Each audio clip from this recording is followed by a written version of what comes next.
A carência de Bernardo Glione Boldrini, que passava dias na casa de outras famílias em busca da atenção que não encontrava no próprio lar, emitia sinais da relação fria que ele tinha com o pai Leandro Boldrini e a madrasta Graciele Ugolini. Tão essencial como saber a participação de cada um dos suspeitos presos pelo crime que tirou a vida do garoto de 11 anos em Três Passos, no Noroeste Gaúcho, é entender também o que leva uma pessoa, em especial um pai, a encobrir tamanha crueldade. Hoje eu recebo aqui no Vitrine o psiquiatra Érico Echtauer para falar deste assunto. Seja bem-vindo. Obrigado, Mariana. É um prazer poder estar aqui.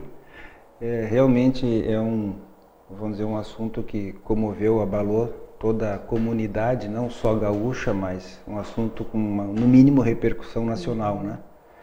Certo. E é um assunto curioso porque, vamos dizer, são várias pessoas participaram de alguma forma, avó, pai, a mãe falecida, a madrasta, amiga da madrasta, o judiciário, uma série de pessoas e instituições participaram dessa situação e foi uma sucessão de acontecimentos, de desencontros que acabou finalizando nessa tragédia, né? Certo. Eu gostaria de começar a entrevista ali perguntando sobre a indiferença do pai, Leandro Boldrini, que ele tinha com o filho Bernardo. Como é que você, como psiquiatra, vê isso? Pois talvez assim, ó, esse filho, que era fruto de um primeiro casamento, né?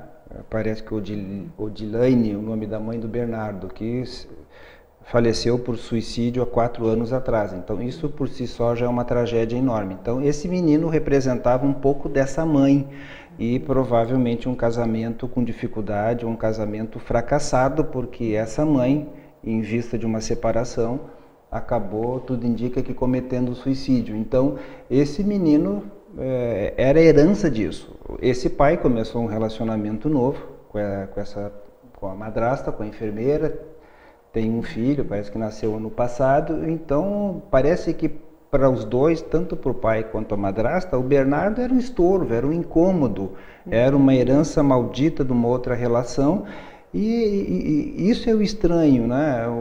Esse desamor, a indiferença, o descaso que esse pai manifestava com o Bernardo era sabido na cidade nos últimos tempos. Quer dizer, o pai,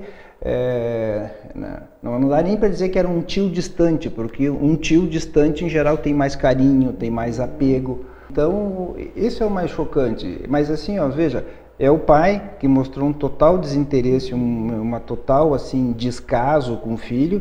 E se o pai não está diretamente envolvido, no mínimo ele foi permissivo.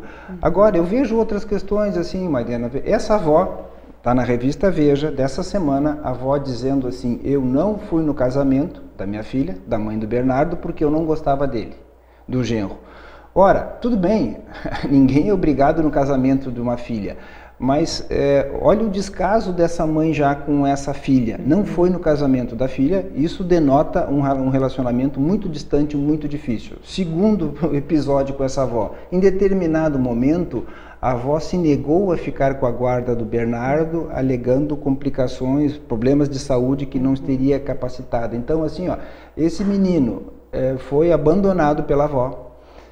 Outra questão, uma mãe que se mata, olha, tudo bem, as pessoas até têm o direito de se matar, mas em geral quem comete o suicídio é porque primeiro está muito mal no sentido assim de desespero, sem esperança de que aquela situação se resolva.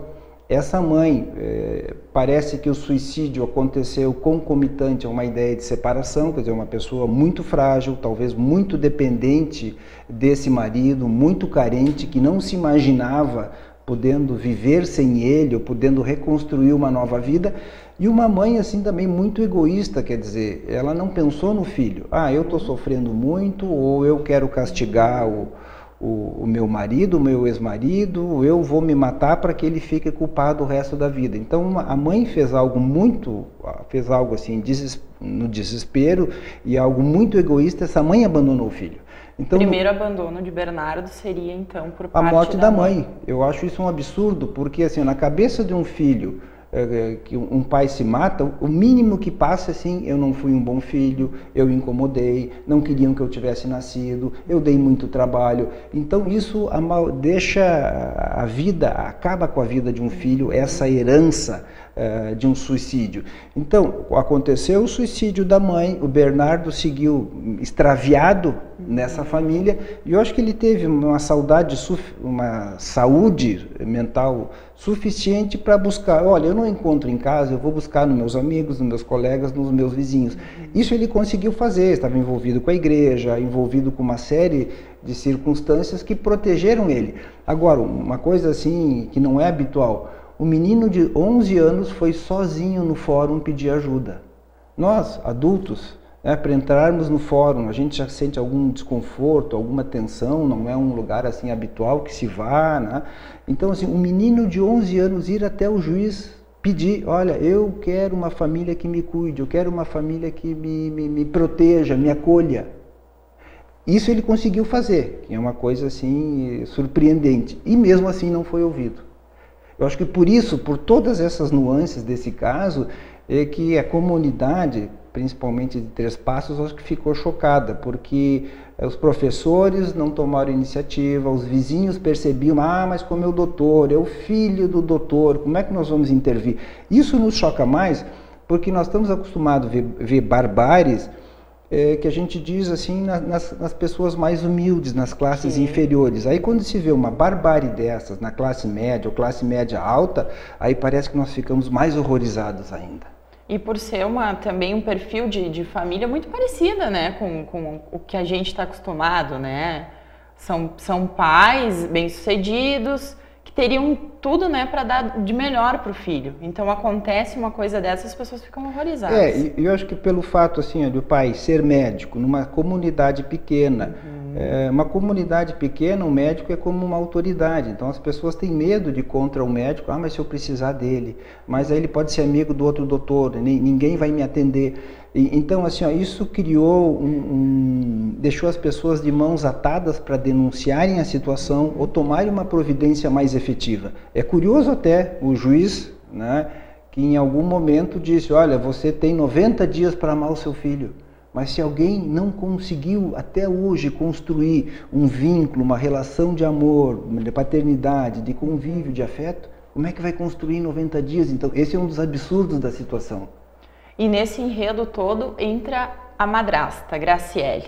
Como é que você vê a madrasta nessa história? Olha, a madrasta, eu acho, vamos dizer, tudo bem, parece que foi ela a executora, se foi a mentora ou não da situação, não sabemos, e provavelmente nem venhamos a saber, porque agora é cada um tentando se defender, né? A função do advogado é defender o seu cliente, não necessariamente trazer a verdade. Agora, a madrasta certamente incentivou ou foi idealizadora disso tudo, mas assim, o pai não deu um para-te quieto nessa madrasta. Dizia: vamos parar com isso, onde é que já se viu? Eu não gosto do guri, o guri nos incomoda, vamos dar um outro encaminhamento para esse guri, vamos deixar para a avó. Mas aí também as pessoas não tiveram humildade de assumir isso. Eu não gosto do meu filho. Mas como é que eu vou? O doutor da cidade vai dizer que não gosta do seu filho. Ou vai dar ele para outra família. Isso, né? Vai dar a guarda, mas que fiasco, que horror.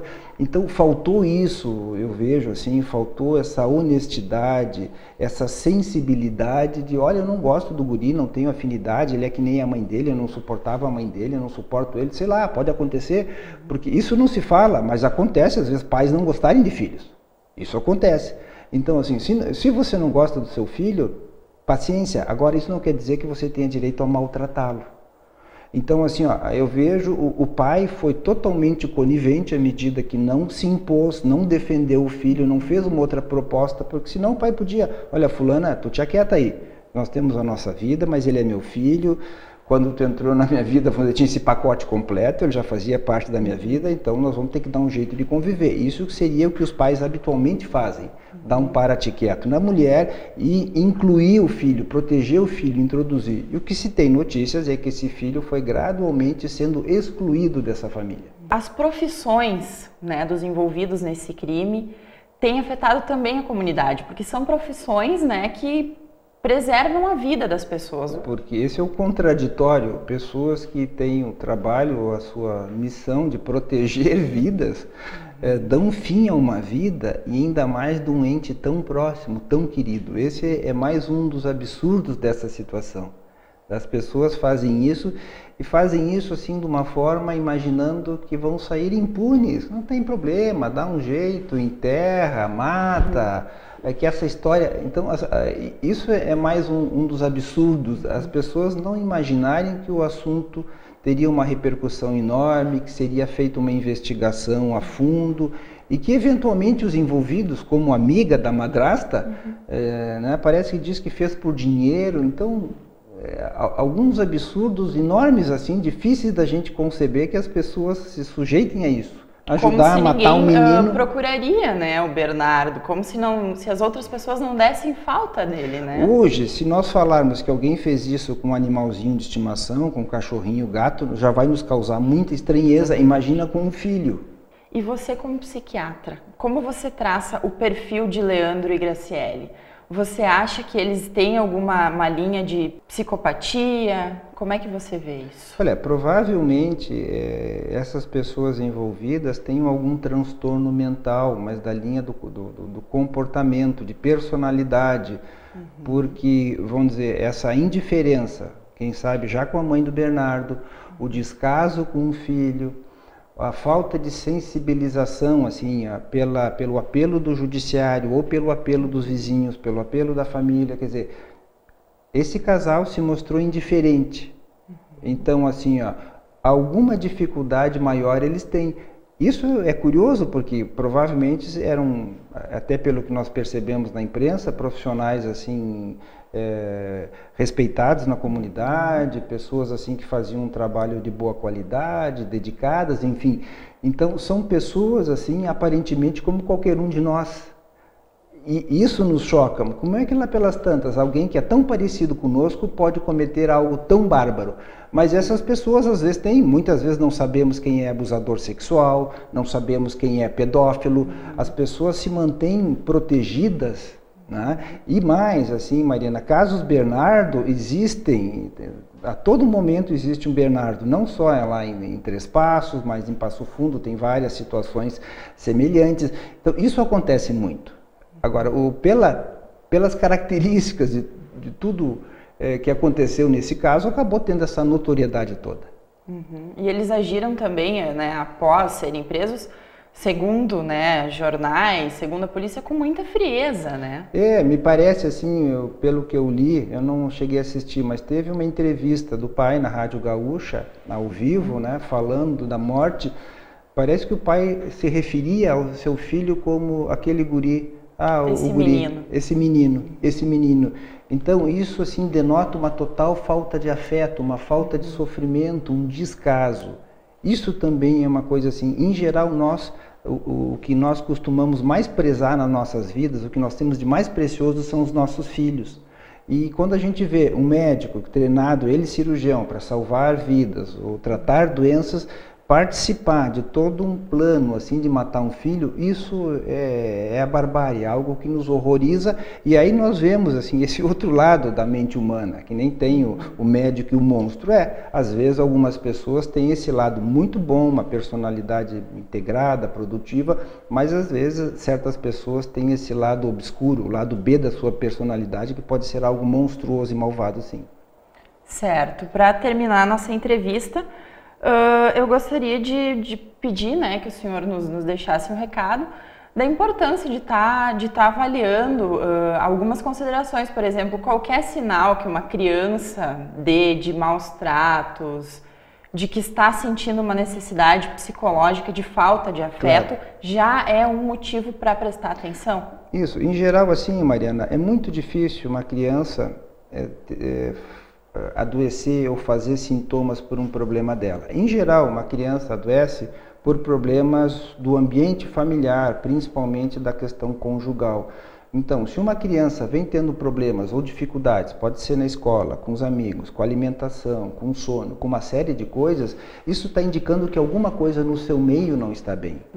E o Bernardo, ele não fez sintomas, ele pedia socorro, pedia para as famílias que adotassem ele, foi pedir para o juiz um direito de ter uma família melhor. Ele sentia, ele percebia, ele tinha plena consciência disso e estava lutando por uma família melhor. Tá? Então, que pena que o pedido do Bernardo não foi levado a sério. Aí eu acho que o judiciário teve um descaso, a comunidade de Três Passos também se omitiu. Acho que por isso até que as pessoas ficaram tão sensibilizadas, porque de alguma forma reconheceram que olha, nós falhamos, nós não escutamos o pedido de socorro do Bernardo, não levamos a sério. Certo.